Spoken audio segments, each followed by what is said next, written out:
پاکستان میں پچھلے چند سالوں کے اندر چائنیز انجینئر کے اوپر بلوچستان کے اندر جتنے حملے ہوئے یا کراچی ایئرپورٹ کے اور ان علاقوں کے اندر جہاں پہ چائنیز کو خاص طور پر نشانہ بنایا گیا، اس میں ایک دو واقعات ایسے بھی ہیں جہاں میں فیمیل سوسائڈ اٹیکر جو ہیں ان کی خبریں سننے میں ملی۔ ان سارے واقعات کے پیچھے کہیں نہ کہیں گھوم پھر کے پہلے BLA کا نام آتا تھا، اور پھر ان خود کش حملہ والے جتنے اٹیک تھے ان ساروں کے اندر مجید بریگیڈ کا نام آنے لگ گیا۔ تو اس کے اوپر ایک بڑی ڈیولپمنٹ یہ ہے کہ امریکہ نے اس کو دہشت گرد گروپس کی فہرست کے اندر شامل کر دیا۔ اس کی امپلیکیشن تو سیدھی یہ ہوتی ہے کہ اس سے جڑے ہوئے کوئی اثاثے جو امریکہ کے اندر ہوں اس کو وہ ضبط کر لیتے ہیں، اور اس سے منسلک جتنے لوگوں کے نام سامنے آ جائیں ان کی امریکہ میں داخلے کے اوپر پابندی ہوتی ہے، اور ویسے بھی پوری دنیا کے اندر ان کو ایز دہشت گردی جانا جاتا ہے، بلکہ یونائٹڈ نیشن سیکورٹی کونسل کے اندر بھی اگر کسی سٹیج کے اوپر ایسی کوئی ریزولوشن آئی تو امریکہ کیونکہ خود بین کر چکا ہے تو وہاں پہ بھی اس کے حق میں وہ ووٹ دے گا۔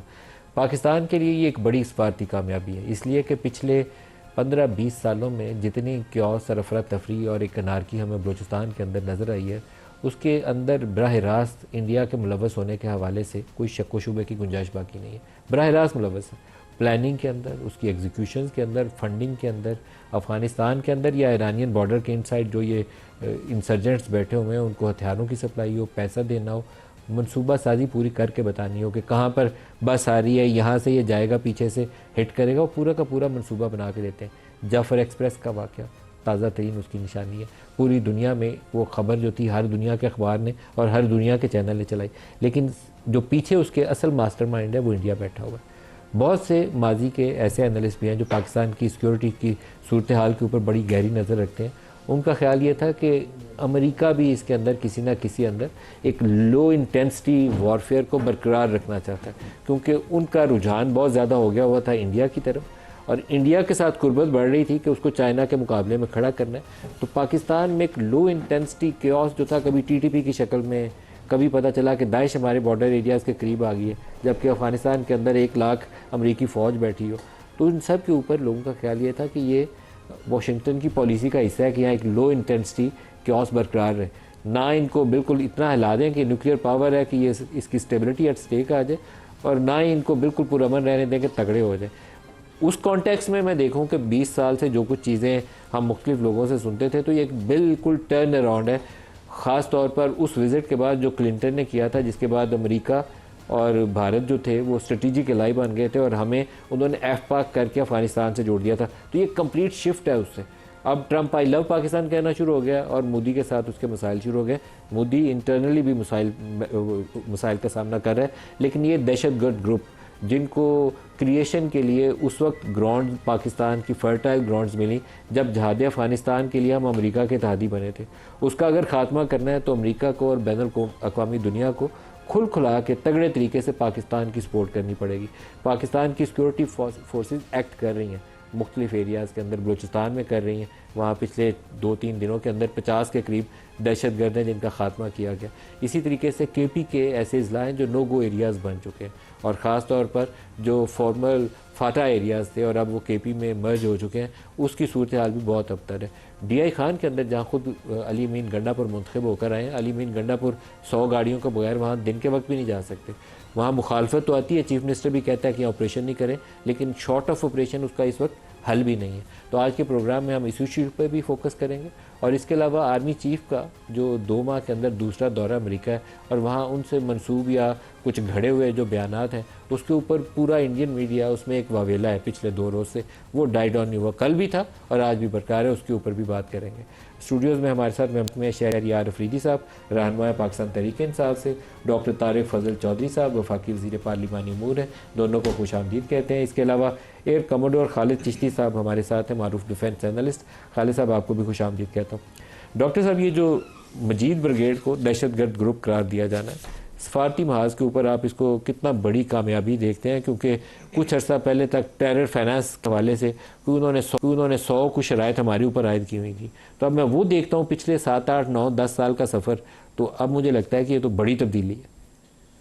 بسم اللہ الرحمن الرحیم، بہت شکریہ ملک صاحب۔ دیکھیے، اس میں تو کوئی شک نہیں ہے کہ اللہ تعالیٰ کے فضل سے 10 مئی 2025 کے بعد جو پاکستان کی ایک انٹرنیشنل لیول کے اوپر ایک ایڈمیشن ہو رہی ہے، اور سفارتی ایک کے بعد ایک آپ کو فتح اللہ تعالیٰ کی ذات جو ہے وہ دے رہے ہیں، انڈیا کے اوپر نہ صرف جنگ میں واضح برتری بلکہ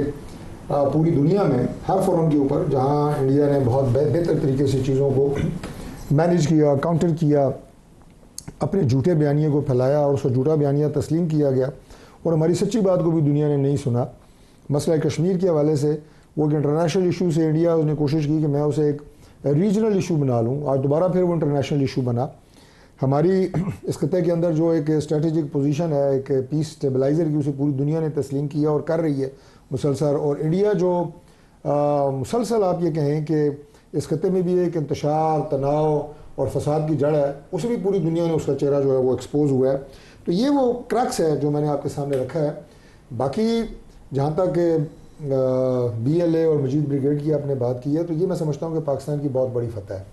اور یہ فتح اس لحاظ سے ہے کہ یہ ہمارے موقف کی فتح ہے۔ موقف بنیادی طور پہ کیا ہے کہ پاکستان کے اوپر ماضی میں جو بہت زیادہ الزامات، بالخصوص دوبارہ نام لوں گا انڈیا کی طرف سے، لگائے گئے کہ ہم اپنا ملک جو ہے وہ استعمال ہونے دے رہے ہیں کسی دوسرے ملک کے خلاف دہشت گردی کے لیے، یا ہم جو ہے وہ اسٹیٹ اسپانسرڈ کو ٹیررزم ہو رہا ہے انڈیا میں خاص طور پہ،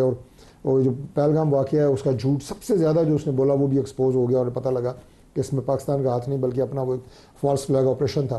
تو وہ جو بیانیہ تھا انڈیا کا، میں دوبارہ اس پہ آؤں گا، اس میں ہم اس لیے جیتے ہیں کہ آج پوری دنیا اس بات کو مان گئی ہے کہ پاکستان دہشت گردی کا شکار ملک ہے، اور انڈیا جو ہے وہ پاکستان کے اندر دہشت گردی کروا رہا ہے اپنی ان پراکسیز کے ذریعے، جن میں سے ایک بی ایل اے ہے اور اس کا ایک سب گروپ جو ہے وہ مجید بریگیڈ ہے۔ تو یہ جو آپ کا مقدمہ اور آپ کا موقف پوری دنیا نے تسلیم کیا ہے،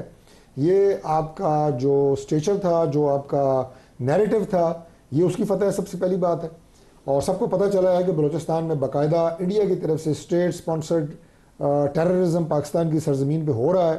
فنڈڈ بائی انڈیا، اور اب پوری دنیا جو ہے وہ ان دہشت گردوں کو، جو اس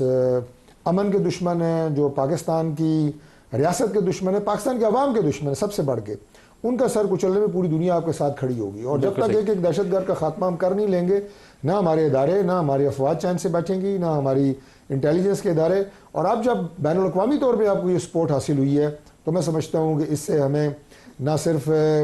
پریکٹیکلی فائدہ ہوگا بلکہ آپ کا جو نیریٹو تھا یا آپ کا جو اسپرٹ تھی اس جنگ سے لڑنے کی، اسے جو ہے فائدہ ملے گا۔ شہریار رفیقی صاحب، کے پی اگر میں آپ سے پوچھوں تو پاکستان تحریک انصاف کی حکومت بھی ہے وہاں کافی عرصے سے، بعض اصلاح تو میں نے ڈی آئی خان کی مثال دی ہے، لیکن بنو، لکی مروت، مینی ادر پلیسز، اس میں تو اب دن کی روشنی میں جایا نہیں جا سکتا، راہ تو چھوڑ دیں،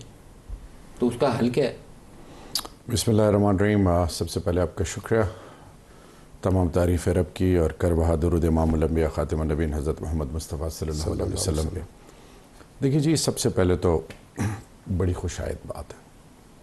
میں اپوزیشن، میں عمران خان کو ریپریزنٹ کرتا ہوں، پاکستان تحریک انصاف کو۔ جب پاکستان کی بات آئے تو میرا لیڈر، ہم سب پاکستان کے ساتھ شانہ بشانہ کھڑے،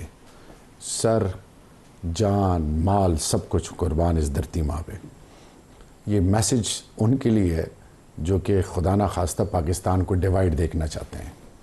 تو نمبر 1 یہ بہت کلیئر میسج ہے۔ خوشائند آپ کہتے ہیں بی ایل اے اور مجید بریگیڈ کو دہشت گرد قرار دینا؟ جی،